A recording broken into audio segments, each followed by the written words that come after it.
Keyboard HE wireless, kalian udah pernah lihat belum?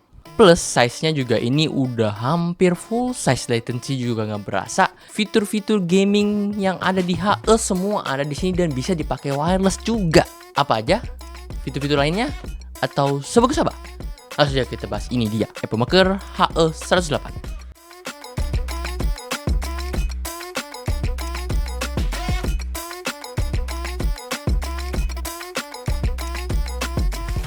Seperti namanya, datang dengan ukuran 108 key yang udah full, artinya dengan tetap ada tombol-tombol shortcut di sisi pojok atas. Di situ kita bisa nemuin ada volume, up and down, mute, dan juga kalkulator.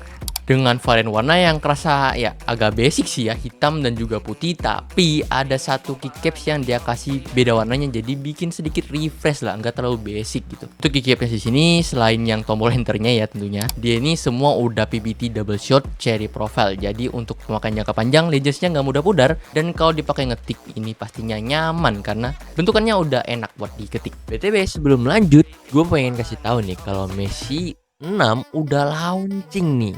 Hal ini tuh benar-benar ngubah industri 3D yang dimana kalau kita bikin 3D printing ataupun bikin aset-aset 3D itu kan makan waktu yang lama dan ribet ya. Nah di sini kalian tinggal prompt aja. Kita bisa tinggal ketik aja. Kayak kalau mau bikin keycaps 3D juga bisa di sini. Kayak contohnya kita describe ini ya. Kita ketik ke agentnya. Nah di sini juga udah ada fitur yang pakai nano banana dari Gemini, jadi sudah pasti hasilnya bakal berkualitas lah, HD dan juga bentuknya bakal bagus gitu. Ketika kalian print ke 3D printer itu bakal bagus lah pokoknya hasilnya. Atau kalau kalian mau bikin game gitu ya buat 3D taruh ke Blender ini juga bisa kok. Nah jadi pertama dia bakal kasih kita konsep 2 dimensinya, apakah kita cocok atau mau direvisi dulu. Nanti ketika kita udah beresin 2 dimensinya ke 3 dimensi, dia bakal kasih kita bentukan 3 dimensinya.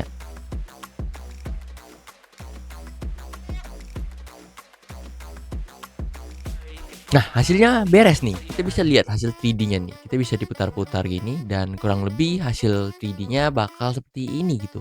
Sangat cakep bukan ya tuh ya kan, lucu banget ya. Nanti dari sini kita bisa langsung import ke terserah kalian lah mau kemana, mau ke Unreal Engine, mau ke Blender, ini bisa di sini gitu.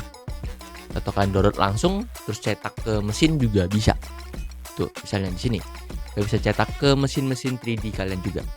Nah, kalau kalian rasa ini masih kurang cocok dengan style yang kalian butuhin, kalian tinggal prompt aja, minta dia ubah. Dia bakal munculin beberapa gambar jadinya. Dan ya kalau udah langsung kalian bisa bikin lagi ke 3D gitu ketika kalian suka yang mana gitu ya. Nah, selain itu kita juga bisa prompt masukin lewat gambar juga. Jadi gue masukin gambar lalu gue mintain dia jadiin 3D. Karena ini penting juga kalau kita tipe yang butuh aset 3D buat editing gitu. Jadi nggak cuma buat bikin keycaps, tapi dia bisa bantu kerjaan kita. Entah mau animasi atau mau buat After Effects di editing itu bisa.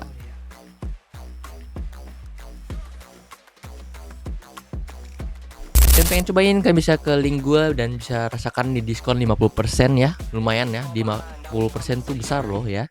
Dan kalian bisa langsung cek link di deskripsi. Mungkin terasa polos aja dari sisi depan, tapi di sisi samping dia juga ada RGB yang kayak bikin cakep gitu. Jadi pemanis lah buat keyboard ini kalau dilihat dari samping juga gitu. Lalu di bagian depan juga kita bisa nemuin ada switch triple connection, switch OS ya. Kita bisa ubah Mac OS ataupun OS Windows ya. Pada bagian belakang kita bisa nemuin ada height adjuster dengan 2 titik ketinggian dan tempat simpan dongle. Tempat simpan dongle-nya juga ini udah cukup nyaman dan aman karena dia diselipkan deket height adjuster. Jadi kita nggak mungkin kececeran lagi si dongle-nya kalau ditaruh dengan benar ya. Mungkin kalian akan ngerasa gue terlalu lama bahas desainnya, jadi gue nggak akan bahas desainnya lagi. Kita langsung masuk ke fitur utama, apa aja yang bisa dilakukan, apa aja yang dia punya fiturnya, dan gimana kalau dipakai kondisi wireless gitu. Nah sekarang kita masuk ke bagian softwarenya. Di sini kalian bisa lihat ya, kita koneksikannya dalam mode wireless ya, jadi bukan wired. Sekalian gue mau kasih tahu aja kalau ini bisa dikoneksikan secara wireless untuk setting-setting di keyboard ini, entah mau advance key-nya atau magnetic switch-nya itu bisa semua. Langsung aja kita lihat di bagian depan di sini ada FN setting normal aja. Terus ada ya, polling rate yang gue bilang tadi, keyboard ini sudah sampai 8000 Hz polling rate. Terus ada AI buat bantu-bantu keyboard ini. Biasanya sih penting-penting ya kalau menurut gue. Terus Nanti kita bahas ini ya. Tapi kita geser ke bawah dulu ke event layer. Di sini event layernya kita sama seperti di keyboard setting bagian depan. Di sini lebih detail aja. Kita bisa masukin makronya, bisa masukin FM function, multimedia key lainnya gitu. Lalu kita bisa record makronya di sini, LED-nya bisa disetting di sini, mau custom atau gimana ya. Di bagian samping yang side yang di samping itu yang gue bilang pemanis ya, itu juga bisa kita setting di sini juga mau wave atau snack gitu. Sekarang kita masuk ke main course-nya, yaitu di gaming buttonnya. Langsung magnetic switch. Di sini kita bisa pilih dulu key-nya. Kita bisa kalibrasi dulu di sini sebelum memulai setting-settingan ini. Di sini ada fitur untuk biar nggak kepencet gitu juga. Lalu untuk travel key-nya ini, untuk tertingginya ini dia ada di 0,1 sorry, dan bagian terendahnya ada di 3 mm. Kemudian kita juga bisa setting rapid triggernya biar lebih dalam lagi si sensitivity-nya. Nah di sini itu bisa dipisah, bisa kalian mau setting release dan inputnya dibedain atau mau disatuin kayak gini. Nah kalau dengan settingan yang langsung nyatu gini, kita bisa dapat sensitivity yang paling rendahnya di 0,005. Ini udah oke banget. Ini adalah menjadi fitur yang paling mentok ya buat HL keyboard ya. Jadi ini udah dijamin pasti sensitif banget. Lalu di sini juga kita bisa lihat pilihan switch yang dia bisa langsung kebaca. Di sini ada Auto Move, Magnetic Jet, Magnetic Jet Pro, Magnetic Jet Gaming, Event Leaking, dan Magneto. Ini udah cukup banyak ya varian switchnya. Lalu kita bisa tes juga di sini ya. Nah, lanjut ke advance key-nya. Di sini ada beberapa macam. Menurut gua sih Epoch Maker masukin yang penting-penting aja.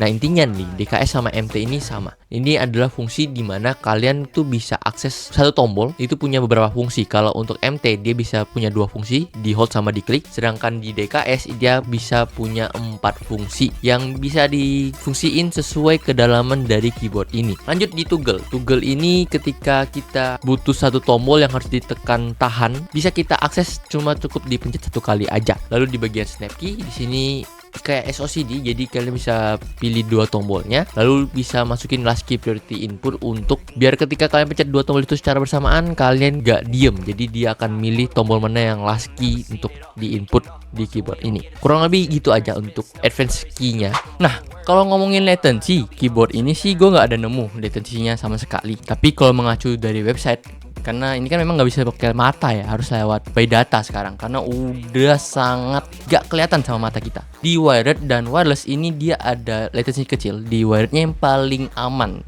wirednya itu kayak ada sekitar 0,2 millisecond, itu pun 0 ya.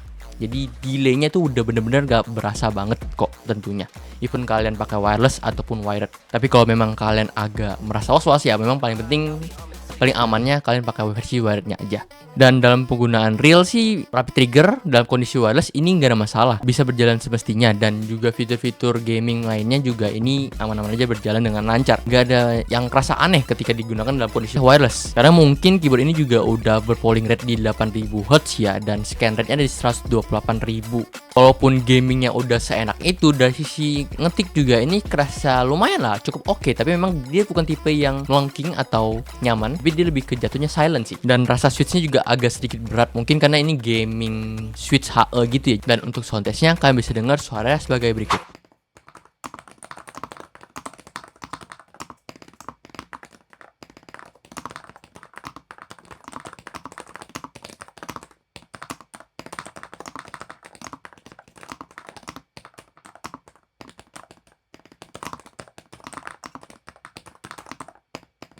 Nah, untuk bagian dalamannya di sini dia pakai silikon yang gak terlalu tebal sih bagian dasarnya. Terus di bagian atasnya sebelum PCB dia ini pakai poron silikon foam yang gak terlalu tebal. Lalu ada PLT, terus ada XP switch pad, dan juga ada poron silikon foam yang lebih tebal lagi dan plate polikarbonat. Di sini plate-nya flex cut ya, jadi dia, dan juga gasket mount karena di sini juga ada karetnya nih. Nah, untuk baterai yang digunakan sama keyboard ini, dia itu masing-masing 5.000. Jadi totalnya ini ada 10.000 mAh buat digunakan. Mungkin bisa sekitar 3, 4 atau mungkin sampai 1 minggu kalau memang penggunaannya tidak yang intens banget. Selanjutnya ke bagian harga. Kita lihat di website, dia ada sekitar di 95,99 USD, which is terbilang masih make sense kalau pakai dolar zaman dulu. Dolar zaman dulu kan ada 15.000, 14.000, 15.000 lah ya. Itu masih sangat terjangkau dan menurut gua ya masih masuk akal. Dan memang kalau dia pakai dolar 18.000 ya kan,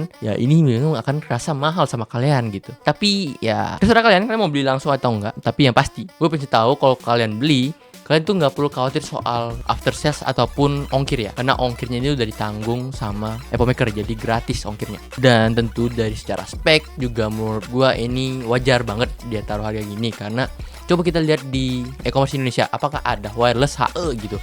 Itu dulu deh, wireless HE itu apakah ada banyak gitu. Keyboardnya juga ini dengan full size, jadi shoes yang dibutuhkan kan banyak, jadi ya wajar aja sih harganya mahal gitu. Jadi hitungannya inovasi juga biar R&D gitu lah ya. Ya mungkin segitu dulu untuk channel kali ini. Like kalau kalian suka, subscribe ini. Fokus channel ini bermanfaat dan kasih gue apalagi yang pengen gue bahas. Segitu dulu, gue mau diri. Bye bye. Ya kesannya jadinya kayak ini keyboardnya kalian jago jadinya ya, sensitif switchnya, tapi tetap clean karena wireless kan. Iya gak? Ya gak? Bye bye.